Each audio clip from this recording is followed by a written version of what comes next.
More than a century ago, a new kind of machine appeared on the battlefield. Slow, unreliable, barely able to cross rough ground. But it changed warfare forever. The first tanks of World War I were not impressive by modern standards. Yet they introduced a powerful idea, a vehicle that could break through defenses, survive enemy fire, and carry the battle forward. And that idea never disappeared. Over the decades, tanks evolved, from crude metal boxes to fast, heavily armed machines, from the massive clashes of World War II to the tense standoffs of the Cold War, from simple armor and cannons to advanced optics, composite materials, and digital systems. But despite all these changes, the core question remained the same. What makes a tank effective on the battlefield? Because every era brought new answers and new problems. So how did tanks evolve from the trenches of World War I to the complex machines of modern warfare? To understand why the tank appeared at all, it is important to step back and look at how warfare itself had evolved long before World War I. For centuries, the balance between mobility and protection defined how armies fought. In the medieval period, this balance was represented by the heavy armored knight. Covered in steel and mounted on horseback, the knight was designed to survive direct combat and break through enemy lines by force. Protection was the priority, while mobility existed but remained secondary to resilience. On the battlefield, this made sense because most weapons could not easily penetrate armor, and combat often came down to close-range engagements where durability mattered. Over time, however, this balance began to shift. With the development of firearms and changes in military organization, heavily armored cavalry became less effective. Armor grew less practical, and speed became more important. By the 17th to 19th centuries, cavalry had transformed into a fast and maneuverable force. Units relied on movement, positioning, and timing rather than sheer protection. The logic had effectively inverted. Instead of surviving hits, armies focused on avoiding them. This approach worked, but only as long as movement could still keep you safe. By the early 20th century, that assumption collapsed. The battlefield of World War I introduced a level of firepower that fundamentally changed everything. Machine guns, rapid-fire artillery, and modern rifles created a defensive environment where open movement became almost suicidal. For the first time in history, a relatively small number of defenders could stop a much larger attacking force simply through concentrated firepower. Speed was no longer protection, and maneuver was no longer enough. The battlefield became saturated with weapons that could hit faster, farther, and more consistently than any force could move. As a result, warfare returned to a familiar problem, but in a completely new form: how to cross open ground under fire. In many ways, the tank represents a return to an older idea. If mobility alone cannot protect you, then protection must move with you. This is where the parallel with the medieval knight becomes clear. Like the knight, the tank combines mobility, protection, and direct combat capability. It is designed not to avoid the battlefield, but to survive within it. However, unlike the knight, it exists in a world of industrial warfare. It must withstand not swords or arrows, but machine guns and artillery. And it must operate not as an individual, but as part of a coordinated system. In this sense, the tank is not simply a continuation of the past. It is a synthesis. The return of armor, combined with the mobility of modern machines, created in response to a battlefield where neither speed nor protection alone was sufficient. And that is why the tank was not just another weapon. It was a shift in thinking, a realization that the old balance between movement and survivability had broken down and needed to be rebuilt in a completely new way. When tanks first appeared during World War I, they were not designed with a clear, unified vision. They were answers to an urgent problem, built under pressure, with limited understanding of what such machines should ultimately become. The earliest designs, like the Mark I tank, reflected this uncertainty. They were large, heavy, and mechanically complex. Their shape was dictated by the need to cross wide trenches, climb over obstacles, and carry weapons in multiple directions. Some versions even used side-mounted sponsons instead of rotating turrets, because the concept of a fully integrated armored fighting vehicle had not yet been fully developed. In many ways, these early tanks resembled land ships, massive, slow-moving machines designed to dominate a specific type of battlefield. They prioritized the ability to overcome terrain and survive enemy fire, often at the cost of speed, reliability, and ease of use. Initially, this approach made sense. The battlefield they were built for was static, the enemy was entrenched, and the goal was breakthrough. However, as the war progressed, experience began to change how engineers and commanders thought about tanks. The problems became clear very quickly. These machines were slow, they broke down frequently, they were difficult to produce and maintain, and most importantly, they were hard to coordinate. A single large tank might cross a trench, but without speed and numbers, it could not exploit that breakthrough. This realization led to a gradual shift in thinking. Instead of building larger and more powerful machines, designers began to consider the advantages of smaller, more numerous, and more mobile vehicles. This is where the French approach became especially important. The Renault FT introduced a concept that would define tank design for decades. It was smaller, lighter, and, most importantly, featured a fully rotating turret mounted on top of the hull.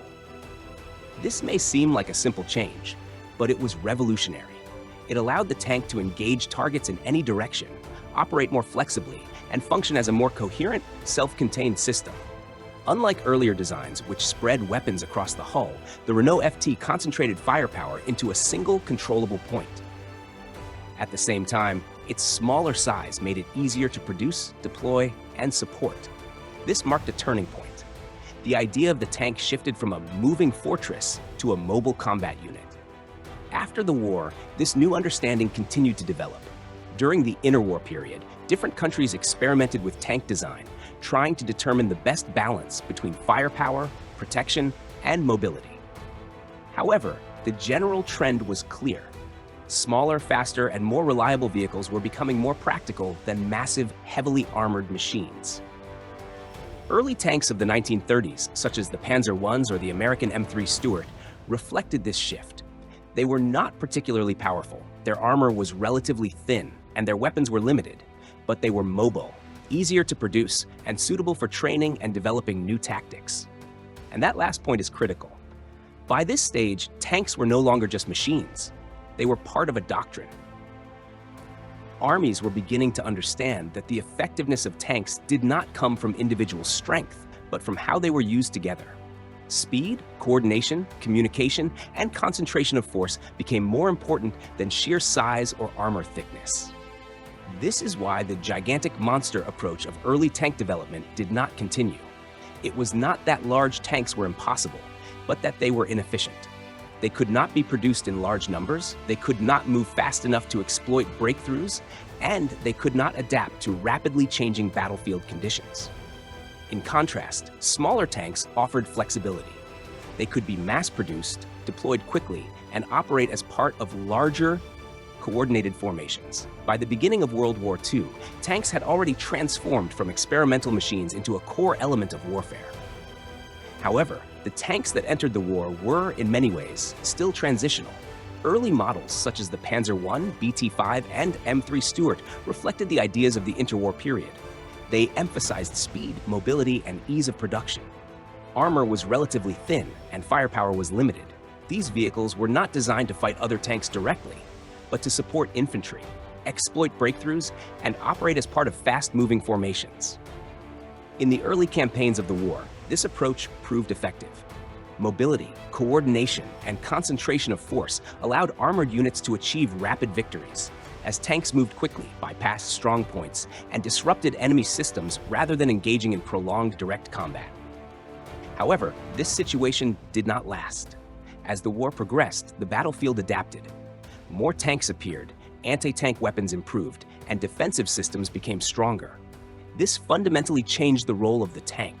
Tanks were no longer just exploiting breakthroughs, they were increasingly fighting each other. This shift forced a rapid evolution. Firepower had to increase in order to penetrate enemy armor. Armor had to be improved to survive incoming fire. At the same time, mobility had to be preserved because without it, the tank would lose its core advantage. This created a new kind of balance. Instead of choosing between speed, protection, and firepower, designers began trying to improve all three at once. By the middle of the war, this evolution became clearly visible.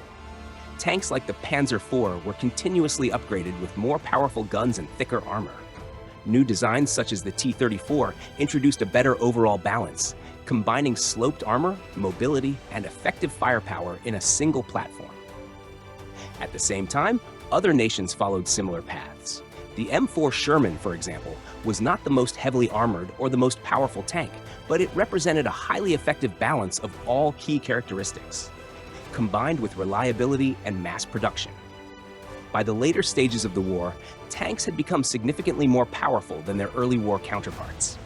Heavy tanks such as the Tiger I and IS-2 carried large caliber guns capable of destroying enemy armor at long distances, and their protection increased accordingly. What is important, however, is not just that they became stronger, but how they became stronger. Despite increased weight and firepower, these tanks still had to remain mobile. They still needed to maneuver, reposition, and operate as part of combined arms formations. They were not static fortresses. They were still expected to move, react, and fight dynamically on the battlefield.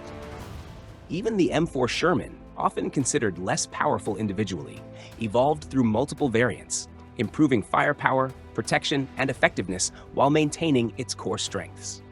This reveals the key pattern of tank evolution during World War II. The concept itself did not fundamentally change. A tank remained a mobile, armored platform carrying firepower. What changed was the scale. Armor became thicker, guns became more powerful, mobility systems improved, and coordination and communication became more advanced. In other words, tanks did not become something different. They became more of what they already were. This is why the idea of the tank proved so resilient. Instead of being replaced, it adapted. Each new generation did not abandon the previous concept, but refined it, expanded it, and pushed it further. By the end of World War II, the tank had reached a level of maturity where its core design principles were clearly established. From that point forward, future developments would not reinvent the tank. They would continue to enhance it, adding more protection, more precision, and deeper integration into larger systems. But the fundamental idea, the combination of mobility, armor, and firepower, remained the same. After World War II, tank development entered a new stage where the traditional division into light, medium, and heavy classes gradually lost its meaning. During the war, these categories were still useful. Light tanks handled reconnaissance, medium tanks formed the main striking force, and heavy tanks focused on breakthrough and anti-tank combat. But as technology advanced, these differences started to blur. Firepower, armor, and mobility improved across all types, and the performance gap between categories steadily narrowed. By the end of the war, a medium tank could often match or exceed the protection of earlier heavy tanks, while remaining more mobile and easier to produce. At the same time, heavy tanks became increasingly expensive and logistically difficult to support, without providing a proportional increase in battlefield effectiveness. Light tanks, in turn, lost their combat relevance and were gradually pushed into reconnaissance roles. After the war, militaries reassessed this structure. The conclusion was that maintaining three separate classes created unnecessary complexity. Real battlefield roles overlapped too much, and specialized designs were no longer efficient enough to justify their separation. This led to a gradual convergence toward a single type of armored vehicle, the main battle tank. Instead of optimizing for a narrow role, designers focused on a balanced combination of firepower, protection, and mobility. The goal was not maximum specialization, but sufficient effectiveness in all expected combat scenarios. As a result, light tanks largely evolved into armored reconnaissance vehicles, heavy tanks disappeared as a separate class, and medium tanks effectively became the foundation of the new standard. The main battle tank replaced the old classification system entirely. It was designed to operate across different environments and roles without needing fundamentally different variants for each task. This shift simplified armored doctrine and reflected a broader change in warfare. Flexibility became more important than specialization. From that point on, tank development no longer focused on distinct categories, but on improving a single unified concept. In modern warfare, the main battle tank reached a level of maturity that earlier generations could hardly imagine. Vehicles such as the M1 Abrams, Leopard 2, or T-90 combine advanced armor systems, powerful guns, and highly developed electronics.